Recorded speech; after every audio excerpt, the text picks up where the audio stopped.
All right, children, settle down, settle down. Okay, get your shit together. Everybody get organized. It's day 27 of MIAMAFV.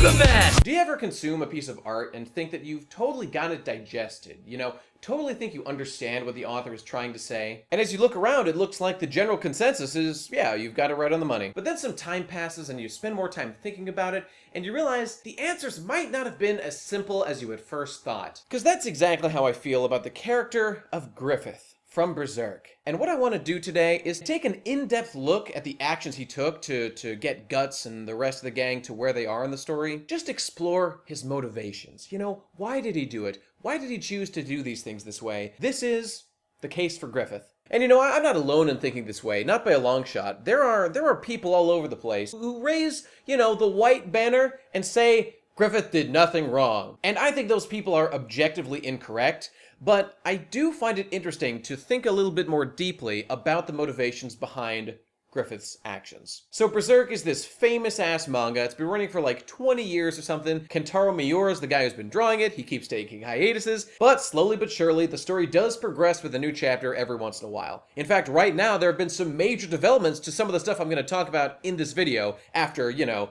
15 years of waiting? So things are looking up a bit for Berserk fans. But in any case, I want to talk more specifically about some of the old events that happened way back in Berserk during the flashback to the Golden Age arc. And everyone who's read Berserk knows exactly what I'm talking about, but really quickly, let me just tell you, so Berserk was a military commander, leader of the Band of the Hawk. The main character of Berserk, Guts, eventually joins up with the band, and they have some adventures together, and they do all kinds of great shit, and Griffith, as the leader, starts to rise in social status in the Kingdom of Midland. And the thing about Griffith, man, he was born a commoner, but he's got ambition. One of the great things that people like so much about Berserk is the way that the political and the military get intertwined, and Griffith's rise to power is just so adamantly resisted by the aristocracy of Midland. Oh, it's just really compelling to watch this kind of underdog, you know, on his journey upward. And of course, Guts plays a major role in that, Guts being, you know, one of the main commanders in the Band of the Hawk, leading the raiding party. And eventually, Griffith goes on to give some top-secret assassination-type missions, things that he can't trust anybody else to, that will help him move up politically. And this is super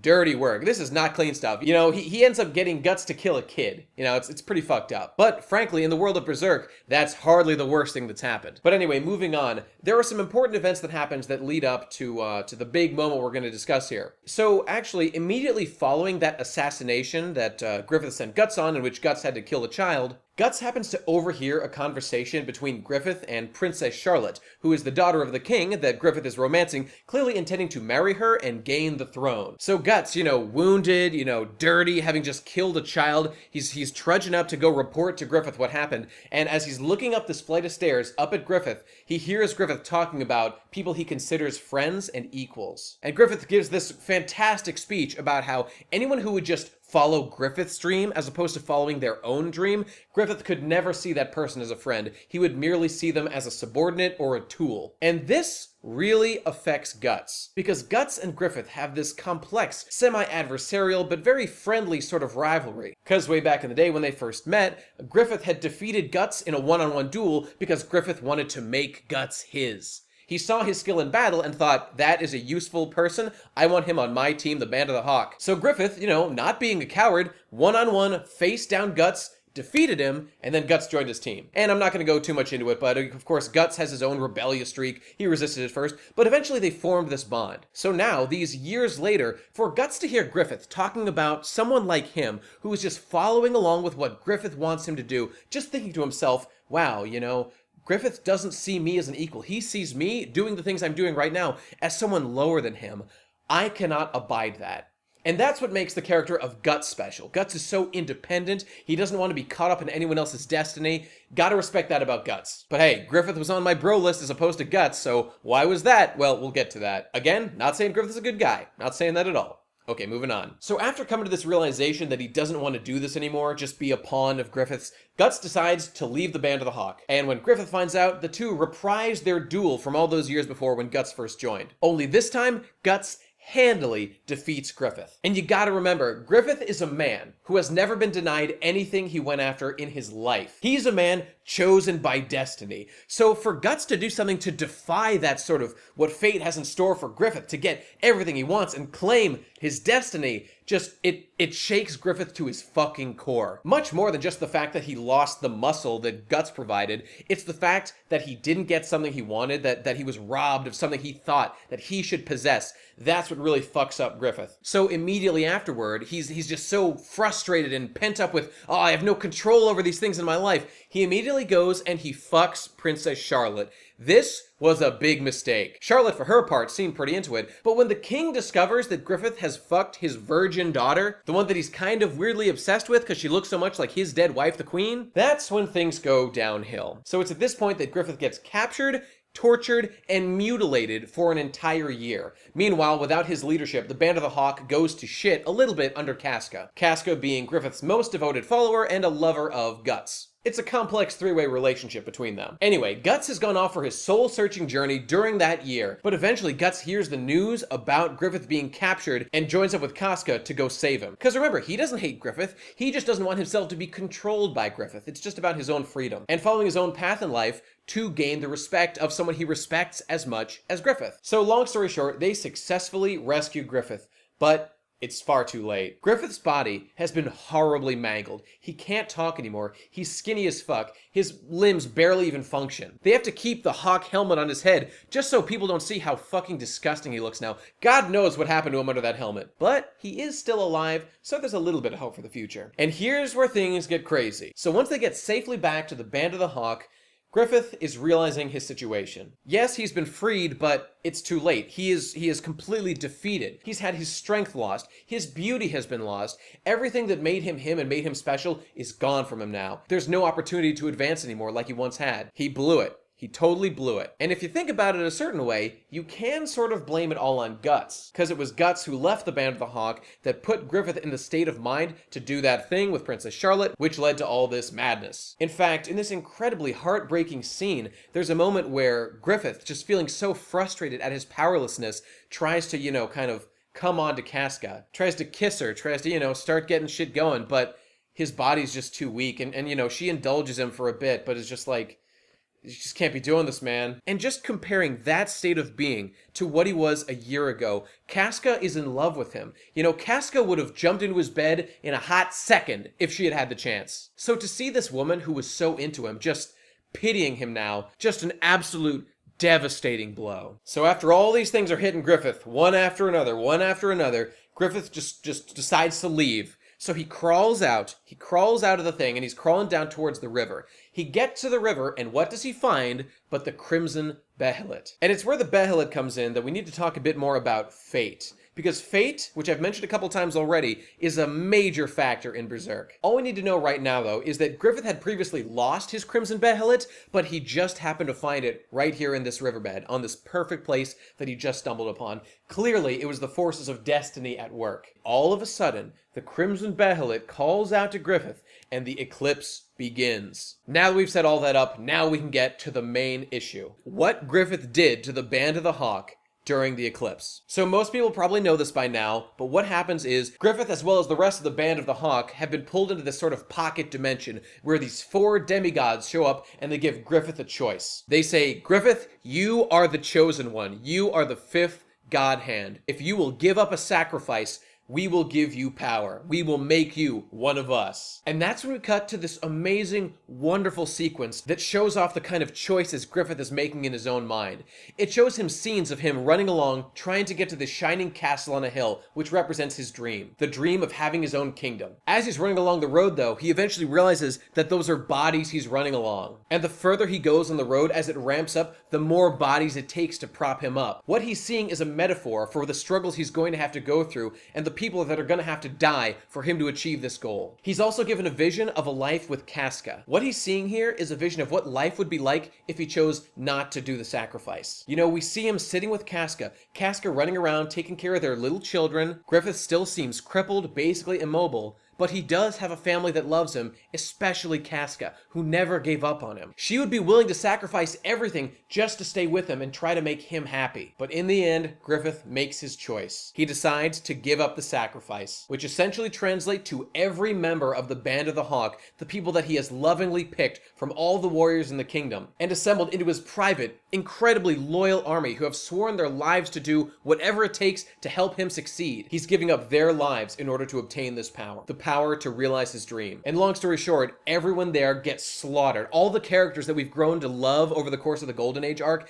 they all die one-on-one because their leader chose to give up their lives for his personal gain. The only people who are able to survive are, again, Guts, thanks to his own tenacity and the help of Skull Knight and Casca. And here comes the scene that's difficult to watch, that really sums up just some of the most complex character motivations of all time. So after a while in the eclipse, most of the members of the Band of the Hawk had been killed. Casca, however, wasn't killed, but was captured by a bunch of demons. We then see Griffith, who is encased in this shell, crack out of it and appear as Femto. This giant, powerful black Adonis, restored to something far more powerful than he was before his capture. And what is the first thing he does? Griffith rapes Casca. I'm pretty uncomfortable even talking about it. It's one of the most disgusting things you've ever seen. You know, all these chapters of gore, all the friends we've made through the series being slaughtered one after another. And then for Griffith to do something just so spiteful, so disgusting, it's not good. It's not good. But remember, kids, that was the point. And of course, Casca manages to survive and escape with Guts, albeit with incredible mental damage. But now that we've gone through all that, now we can talk about Griffith's motivations for doing all this. So to begin with, let's just think about, why did Griffith rape Casca? What was the point of that? Well, it's more complex than you might think at first. Of course, that parallels his failed attempt to seduce Casca and fuck her, you know, back in the wagon before the eclipse began. And of course, now he's got all the power, so there's a bit of spite like, now I can have you, now that I have all the power. But I think more important than that, Griffith wants to make Guts suffer. Because during the entire rape, Griffith isn't paying attention to Casca at all. He's got his eyes fixed on Guts, who he's got monsters holding down, forcing him to watch. What this was mostly about was cucking Guts right back. Because remember, Guts and Casca had been intimate before, and Griffith is aware of this, and given his own inability to do anything before when he'd been rescued, now it's payback time for him. It's an incredibly disturbing scene. One thing that's interesting about it, though, that people have been talking about for a long time, is how Casca almost seems like she's enjoying herself at times. Now, let's pause right there. Remember, folks, rape is not okay. I'm in no way endorsing this. I'm just saying it's interesting to observe Casca, someone who is deeply in love with Griffith. She, in this twisted way, is sort of getting reciprocation at long last. In the worst possible context, absolutely. But it's another layer of complexity into the scene that's kind of fascinating. And remember, Guts is watching this. He's watching her kind of enjoy getting raped by this man who just killed all his friends. Like, that is some deep mind break fuckery. And Griffith is totally doing it on purpose. He's trying to destroy Guts right now because he blames Guts for all the bad things that happened to him. And this is his fucking revenge. It's like Slan says, it's just such a complex moment with all these conflicting emotions, hatred, lust, rage. It's one of the most human moments in any manga. This is what human beings are capable of at our worst, people. Don't forget it. But it's particularly interesting because the scene really parallels the feelings that Griffith had when Guts left him before. At that time, he felt totally powerless, but now he has all the power. He holds everyone's life in his hands. Just the thoughts that he must be experiencing at this moment, I can't even imagine. Which is why, despite how fucked up this is, it sure would be interesting to pick his brain. So despite all the interest I'm showing in it, a reminder, rape is not okay. Rape is bad, right? We're still on the same page with that. This is unquestionably a bad thing Griffith did. So anyone saying that Griffith did nothing wrong, get the fuck out of here. But the moral question I'm more interested in is the one of Griffith sacrificing the rest of the Band of the Hawk. Because I think there actually is a case to be made there. Okay, I know I sound totally evil right now, but just stick with me for a bit. Remember the mountains of corpses that Griffith was running up in order to get to his castle? What if there was a way to reduce that number significantly? Think about this, people. What Griffith wants, what Griffith will do, is be a military commander trying to rise in power. That's just what he's going to do. That's his nature. But one thing that he can control are the methods he uses to get to that end goal. And here's where the interesting question comes in. At the time of the eclipse, during the sacrifice, the Band of the Hawks had been reduced to a much smaller size than it had been before. I think someone said a couple hundred, maybe 200, I don't remember offhand. But it was not like a gigantic number of people. And remember, folks, each and every one of them was intensely loyal to Griffith and was there specifically to help him achieve his goals. Remember, that's the thing that Guts didn't want to be a part of anymore. He wanted his own dream. So all of them were prepared to die on the battlefield in order to help Griffith. So, and here's the question that you might think I'm crazy for asking, was sacrificing them to reduce the total number of casualties necessarily a terrible thing to do? And I know, come on people, you gotta stick with me here, but think about it. These people have already signed up to help Griffith do whatever it takes to get him where he needs to go, including die. They're soldiers, they know the score, they could die at any time. And now, all this time later, Griffith is given a choice. Do you want to sacrifice these people who willingly offered up their lives for your dream in order to obtain your dream? And Griffith's answer is yes. And the question is, was that wrong to do? Now, okay, the obvious answer is yes. You can't just choose to let someone die. You know, this is not what they signed up for. They signed up to be soldiers, you know. They had some control of what they could do. If they were skilled, they'd live longer. But Griffith's just saying, nope, you're all gonna die right now. I'm gonna let you die, and that's the end of it. I'm just saying that it's not as simple as it seems at first. These people literally offered their lives to Griffith. Those were their words. And now, Griffith's cashing the check. Just look at that face. Just look at that face. Would he do anything wrong? Would he do anything wrong? Now, I'm totally willing to admit that I am biased for this character. He is so complex and interesting and multi-layered that I would sure like it if he wasn't guilty of these things that he'd done. But that's something else that you need to think about. Consider the fact that Griffith himself was willing to get down in the fucking trenches to achieve his dream. Not only was he willing to be on the battlefield himself, you know, doing whatever it takes to get the victory, he'd go down there with his own sword and make it happen if need be, just like the time he teamed up with Guts to fight Zod. But more than that, Griffith is willing to get really dirty. Remember the time that he was willing to have sex with an old man for money, just to finance his troops? Some people speculate that Griffith might be gay because of, you know, the intense interest he has in Guts, and the fact that he did canonically have sex with a man, but it is so obvious that he didn't want to do that at all. He did it because he felt he had to. He was willing to dirty himself. So just considering that as the part of these choices he's made, you know, it's not unreasonable that there was some expectation that, you know, shitty stuff like this might need to get done in order to achieve this dream. You know, he had Guts out who killed a literal child. That was all part of making it happen. Dirty shit happens, and these guys, to some degree, signed up for that shit. And that's the real moral question that I was interested in talking about. So I don't feel like I've conclusively settled things one way or another. I just wanted to raise all these issues to you to discuss. I mean, so the rape, obviously evil. The sacrificing his troops, probably pretty damn evil, but, you know, with some complexity in there. One recent thing that's kind of tipped the scales a little bit towards Griffith probably being a bit evil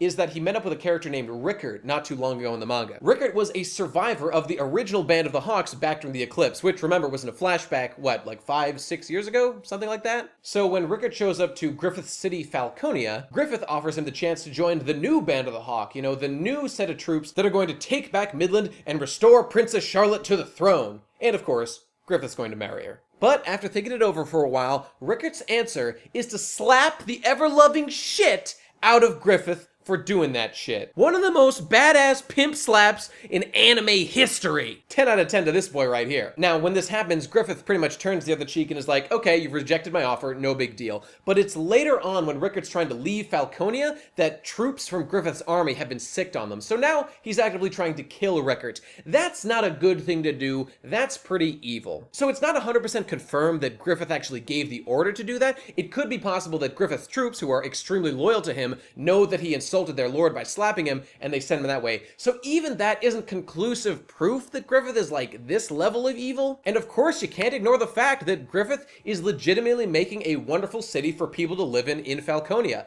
It's like the one safe place to live in all of Midland. A lot of people make comparisons of Griffith to the Antichrist, who is said to bring prosperity to the earth before ultimately ruin. At least I think I got that right. I could be wrong about some things. But the Antichrist is someone who's going to look like the second coming of Christ, is going to do all these amazing things in the world, world, but then ultimately turn out to, be the son of Satan he is and cause all kinds of bad shit to go down. And just considering the way the story seems to be going, it seems pretty clear that Griffith is going to get more and more evil more clearly as time goes on. But I would sure love it if things remained morally ambiguous up to the very end. So decide for yourself if you think Griffith is absolutely evil, like people like to say he is. I think the question is too nuanced to just, slap a label on there like that. And really, that's what gets me invested in the character, just thinking about him, like, what motivates him? Why did he do these things? And of course, there is actually this layer that kind of totally exempts Griffith from everything, and it's the idea of fate and causality. It does seem like there is a force in the world of Berserk that controls the actions of everything in that world. But again, there's an immediate hole in that, because the whole idea of Guts' character is that he is the one who defies fate and destiny,